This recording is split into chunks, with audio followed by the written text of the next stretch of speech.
Thank you, Elder Warka. Good morning, church. Should I say good evening, church? I have not been in a church since last March.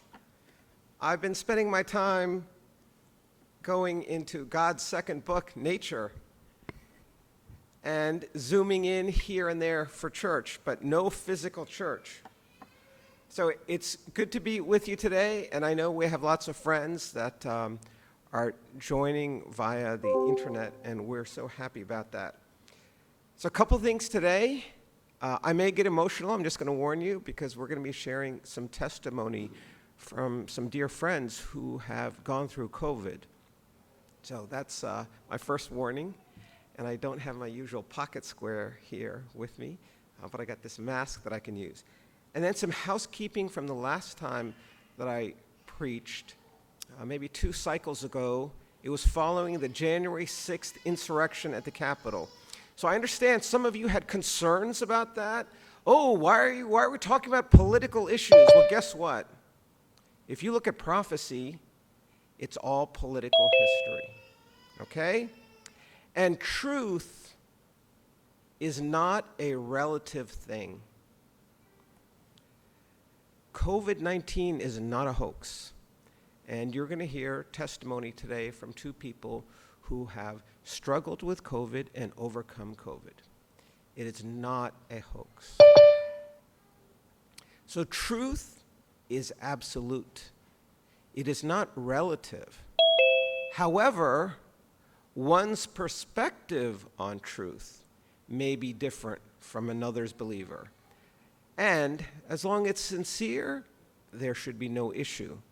But truth is not relative. Another point that I brought up was the Communist Chinese Party. We talked a little bit about what they were doing, persecuting Uyghur Muslims. And we had a slide that the Chinese Communist Party has a national security law for Hong Kong. And the government said, oh, there's nothing wrong with this. This is to protect the people of Hong Kong. And I told you then that was a lie. And you can look at it now. What has the Chinese government done? They've persecuted the people in Hong Kong. No First Amendment freedom. Journalists thrown in jail. Protesters, the nonviolent protesters, thrown in jail. People who are speaking against the government, they're thrown in jail. So you need to focus on what does the government say? What is the truth? And what are we supposed to do as Christians in this day and age? So with that, let's go to our first slide, please, the introduction slide. And Sherwin and company, thank you for your support on IT. So the first slide should be give up, never.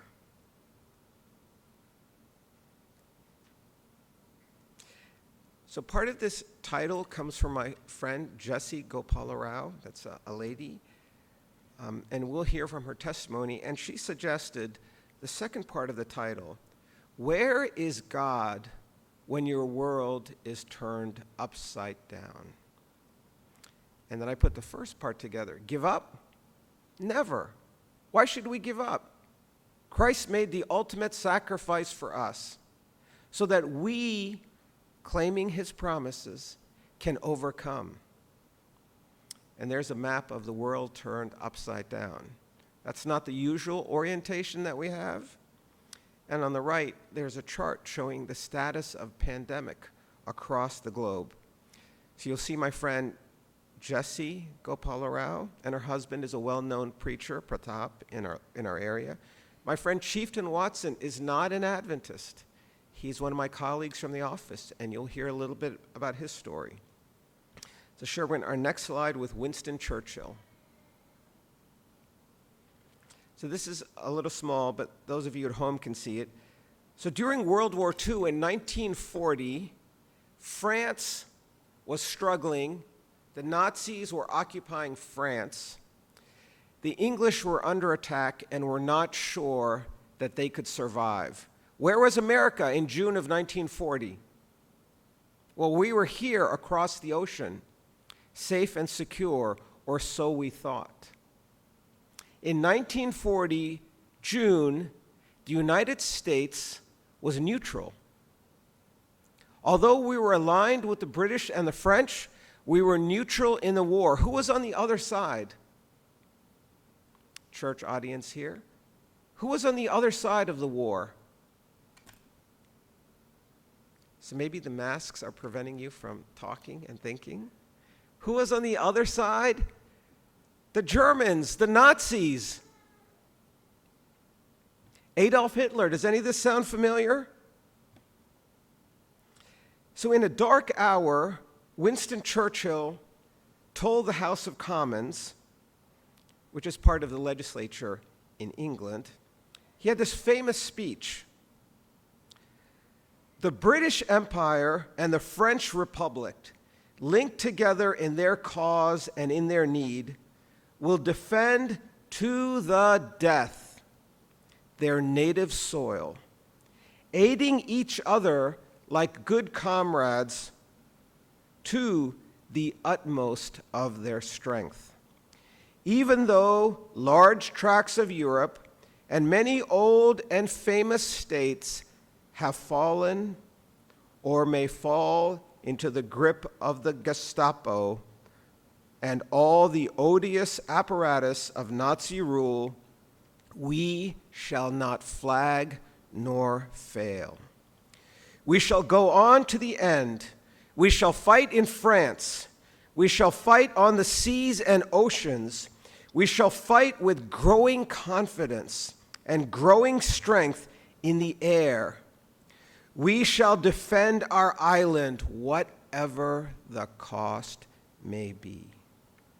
We shall fight on the beaches. We shall fight on the landing grounds. We shall fight in the fields and in the streets. And we shall fight in the hills. We shall never surrender. And even if, which I do not for a moment believe, this island or a large part of it were subjugated and starving, then our empire beyond the seas, armed and guarded by the British fleet, would carry on the struggle until, in God's good time, the New World, with all its power and might, steps forth to rescue and the liberation of the old. The British were deathly afraid that their island would be overcome. France had fallen. What could Britain do? And America was sitting on its thumbs, idling by, thinking that this is a war of the continent, of the old world. No, this is a war that involved the entire world. You cannot be neutral in the great conflict. Either you are for one side or you are with the other side. And that is the same call that Christ gives. You are either for me or you are. No lukewarmness, no sitting on the fence. I'm not sure what I should do. I haven't made up my mind yet. Those decisions are a decision against. Next slide, please. Here's a dramatic painting by Clive Bryant. It's an abstract piece depicting isolation and depression. So my friend Chieftain Watson, he and I work together. He's an IT senior specialist. And recently we had the chance to play golf together, just he and I, and golf is a socially distant sport. And we talked about the challenges that we faced over this period. I had not been into my office since March 22nd or March 23rd of last year. You know that our good friend Chaplain John Waidande, who's been to Hyattsville Church, and he's a dear brother of Pastor Samuel, he passed away from COVID. Many of you probably have friends, colleagues, loved ones who have been afflicted by or even killed by COVID. So Chieftain, he got COVID. And he said in his home, there was a struggle. There were challenges. He's got 3 children. He's married. And he said, my words here, there was a darkness in his home. There was conflict in his home. And he didn't know what was happening. First of all, you're all cooped up together. School and work, you're not going anywhere. You're not interacting with others in a normal, healthy way. And his relatives started to die from COVID. So he told me, he said, you know what? My wife and I, we both got depression. And as Adventists, you know that the mind is an integral part of the body in how it functions. The body cannot function without the mind. And the mind has a tremendous impact on how the body functions. So Chieftain said he and his wife were suffering from depression, but they didn't know it. And things were spiraling out of control in his home. So he says, isolation is a mirror that makes you continually look at yourself and see your true self. All your faults, all your negative characteristics, they're amplified when you're in close quarters. A person cannot escape but to see themselves. COVID-19 isolated us with our disease. It exposed the role of mental health and the scourge of depression lurking or rooted so deeply in many of our lives. We were able to recognize our enemy, which was not ourselves, but the insidious disease, and to address it. So first, he and his wife realized that there was a problem. And they started to take steps to address the dysfunction that they were dealing with. Dark days, my friend. Dark days indeed. Some of us have not been touched by COVID. Not in our body and not in our mind. Sure, we've lost the opportunity to go where we want, to enjoy things the way that we did, but others have suffered grievous loss. Next slide, please. So we're going to talk a little bit about tennis here. This is Rafael Nadal. There are many famous people, mostly athletes, that are known by one name only. In football, the real football that is, Pelé. And now younger names, Neymar, Messi. In golf, Tiger, Jack.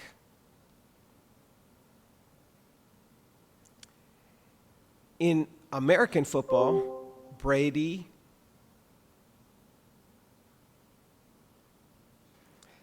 Staubach. For Washington, Kilmer, Theismann, Green. Basketball, Jordan, Chamberlain. And a new crew, LeBron, Steph. In tennis, there are 3 players who hold the most major tournament victories. Roger Federer, Rafael Nadal, and Novak Djokovic. They each hold 20 major titles. Each has a different style of play. Roger Federer is Swiss. He has a very graceful style. He's a class act on the court. He improvises. He has finesse. He was the first to reach the mark of 20. Novak Djokovic, a Serbian who suffered during the war, is a great defensive player. He's like Stretch Armstrong, returning serves, running down points. He has a tremendous forehand, a strong backhand. By sheer force of will, he keeps himself in the point. And being the youngest of the three, has been the most successful over the last decade to catch up with Roger. My favorite is Rafael Nadal.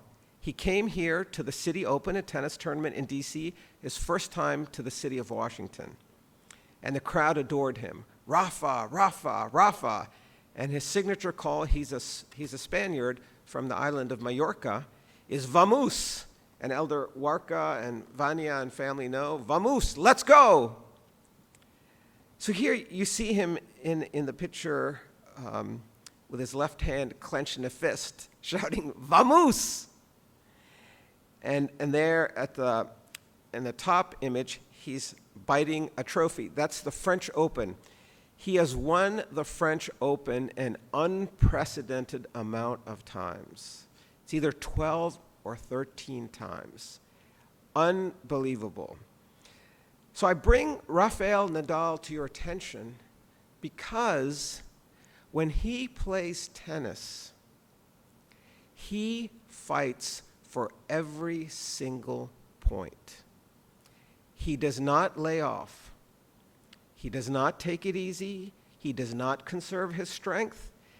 Every point he plays as if it is the match point, and his life depends on it.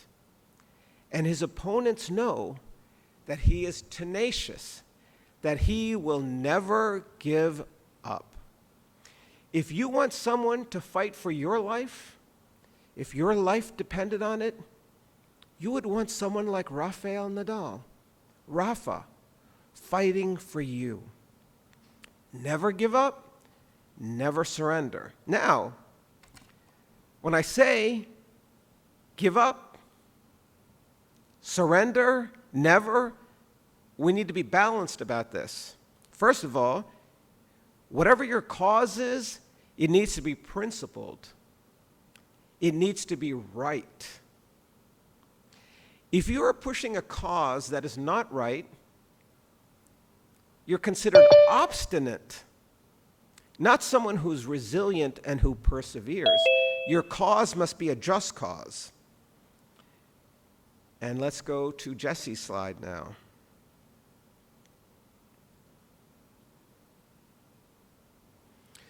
So my friend Jessie, tears came to my eyes as I was talking to her yesterday. I was standing on the street in her neighborhood, and she was at her window looking down, and I could see her hands waving, but I couldn't see her face. And she shared with me her story, near-death experience 3 times while in the hospital fighting for COVID, to ward it from her body. 3 times she almost died. At one point, she was anointed, and the physicians told her family, there's nothing that we can do. Maybe she'll live 3 days, that's it. That was the first time. She spent a total of 4 months in the hospital. I think she was in the ICU some 70 days. And I know we have a nurse here. 70 days in the ICU. Let's just talk about that bill. People are medically bankrupt. 70 days in the ICU. And my cousin, Kamala Singh, who may be watching us, she's a respiratory therapist. Her job is to help COVID patients breathe. That's the first place that COVID-19 affects. It prevents the oxygen transfer from the lungs when you inhale, from that oxygen moving into the capillaries and your bloodstream. It prevents that transfer. And that's why COVID patients are put on ventilators.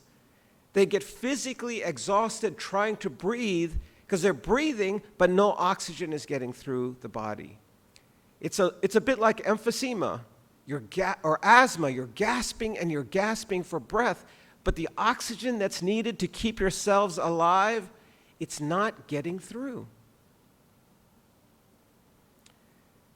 at least 70 days in the ICU, and then the rehab facility.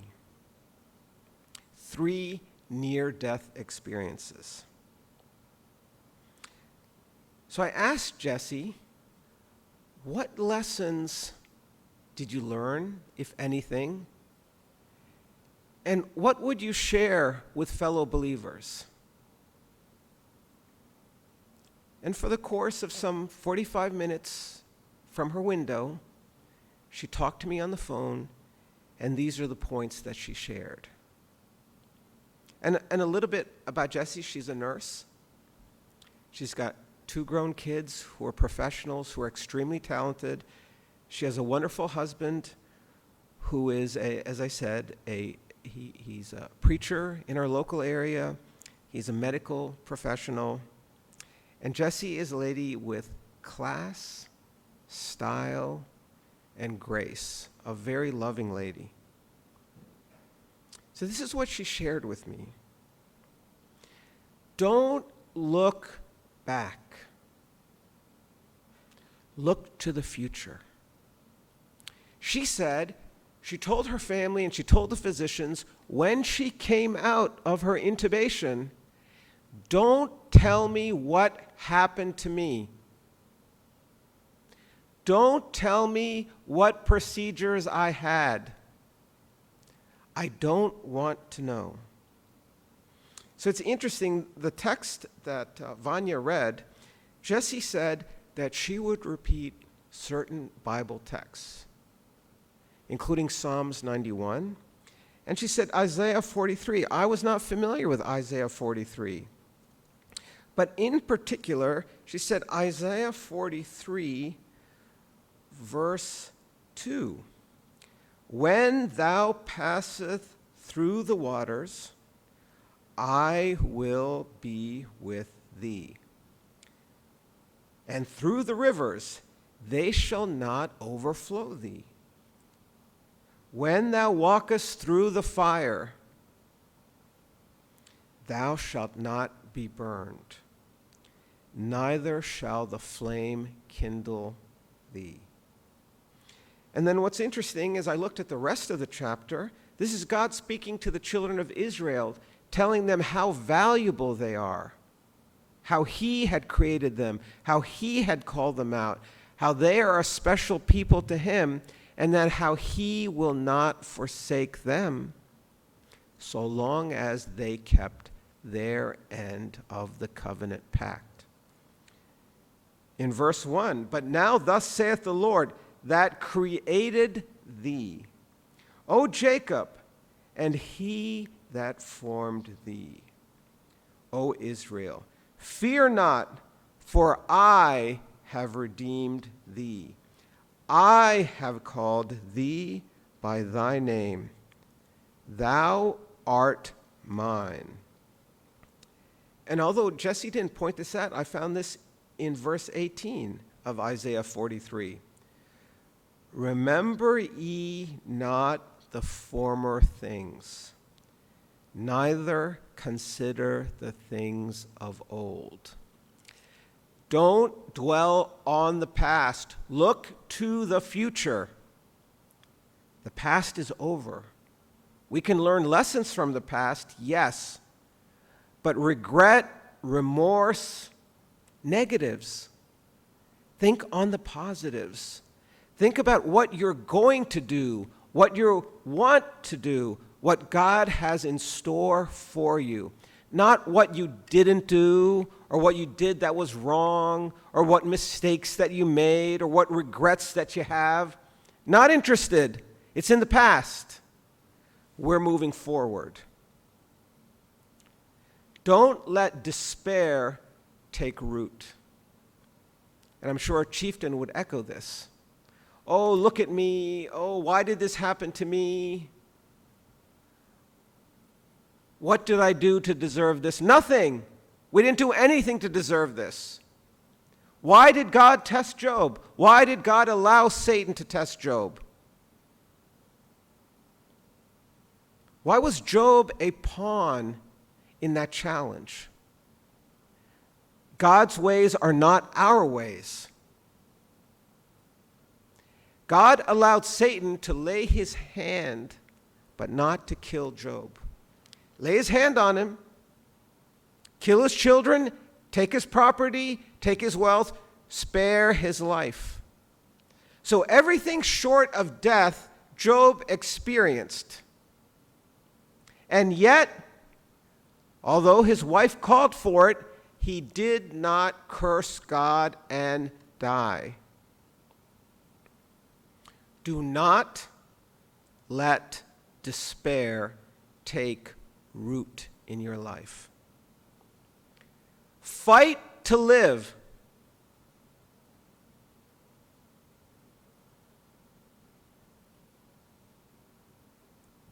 Fight to live. Jesse has a son who's doing his medical residency. He's looking for his medical residency. He's doing his rotations. That's her younger child. She told me that, I won't tell you how, somehow he got into the medical facility and he begged his mother to live and to promise that she would live, that she would fight. And between mother and son, he asked for a pinky promise. She didn't have a lot of strength to do a pinky promise, but he begged her to fight to live.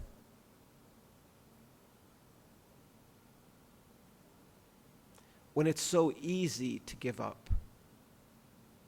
She had a cause. She had the will. She had the desire. That inner strength is what you need to tap into.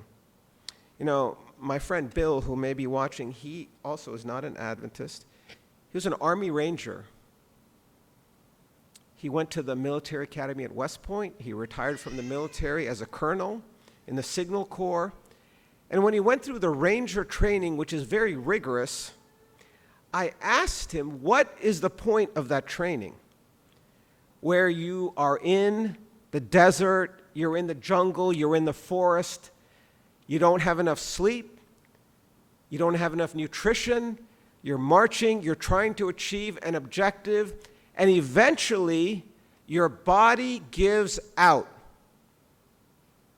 And I asked him, what is the point of that? He told me, when you think that your body has no more to give, when you can't move and your body and its muscles are all locked up, actually, there's a little bit more. And it's in your brain to unlock that energy. And that is the point of that exercise. You think the tank is empty. You were running on fumes and the engine is sputtering out. That is, if you have a gas car, but Pastor Samuel has got that fancy black Tesla. So his battery power is going down. And he needs a recharge. There's something left, and your mind can unlock it. Fight to live. It is so easy to give up. And why live? We're supposed to live to serve. God created us. Why? The highest purpose of man and woman is what? To worship God. That's the greatest of the commandments. And the second? Love your brother and your sister. One of my neighbors has a sign that says, love your neighbor, no exceptions. 5, accept support from friends, loved ones, and caregivers. Sometimes we think we can do it on our own. We're proud. We're used to taking care of ourselves, which is fine. It's great to be independent. But sometimes, as the late Bill Withers sang, sometimes you're going to need someone to lean on.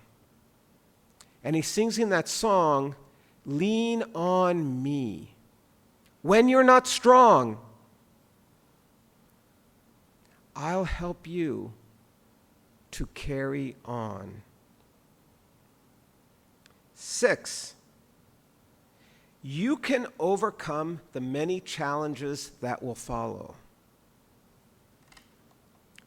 4 months in the hospital, 2 months in the rehab.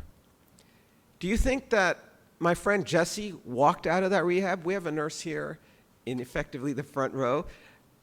4 months in the ICU on ventilator, not the entire time, but the majority of the time. 2 months on rehab. Do you think she was able to walk out of there on her own power? What happens to your muscles when you're lying down for that amount of time? They atrophy, they waste away because you're not using them. And on a ventilator, that machine is forcing oxygen into your bloodstream. Your lungs aren't working. That's why you're on the ventilator. So breathing is a challenge. Walking is a challenge. And normally I'd be walking around, but I don't have the mobile mic here, and that's not Sherwin's fault. There are going to be challenges to overcome. 3 near-death experiences. Whew. There's still more challenge to come. It's not an easy road for us. There are more obstacles to hurdle.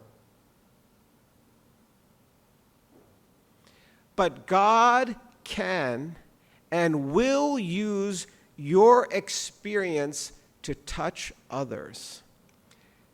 So there at the top I wrote Jessie, and then she said the physicians and the nurses, they called her the miracle kiddo. And they would come and ask her, why is it? What's so special about you? Why did God spare you? What is this about your faith? Because they're medical professionals, they know that she had the near-death experiences, and I'm not providing the details of those experiences, but I ask you to accept my legal proffer that they were near-death experiences. Those medical professionals knew that this woman had come through death's door. But why? What is so special about her?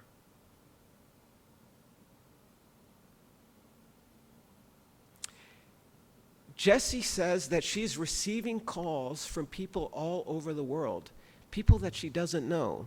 And her husband was writing, I'll call it a blog, that he was emailing out as to what was happening with Jessie. And part of it was for him to express what he was feeling as well. She says they've been married for 45 years. She said a lady from Wales called her, Ireland, England, Scotland, Wales. She called her and she said, "Sister, you don't know who I am. I've been praying for you." And this is what Jessie said. "When I pray for you, I feel the presence of the Holy Spirit in my room." Jessie has never met this woman. She doesn't even know what her name is. She's a complete and total stranger to her. And the woman said, "When I pray for you, the Holy Spirit fills my room." So Jessie said something similar. Throughout her ordeal, she felt the presence of God, which comes through the Comforter, the Holy Spirit. She knew that God had not forsaken her in her time of need. While she couldn't speak, with a ventilator and medication, while she couldn't kneel to pray, God had not forsaken her. But then why did God permit her to suffer? I don't know. But she said, trust in God, for God has a plan for your life. I don't know what it is. That's between you and God. You are to look for God's movement in your life, God's hand in your life, how you can live to serve others. Because God, my friends, surely has a plan for you. And it does not involve giving up or surrendering except to Christ, our Savior. May God bless you.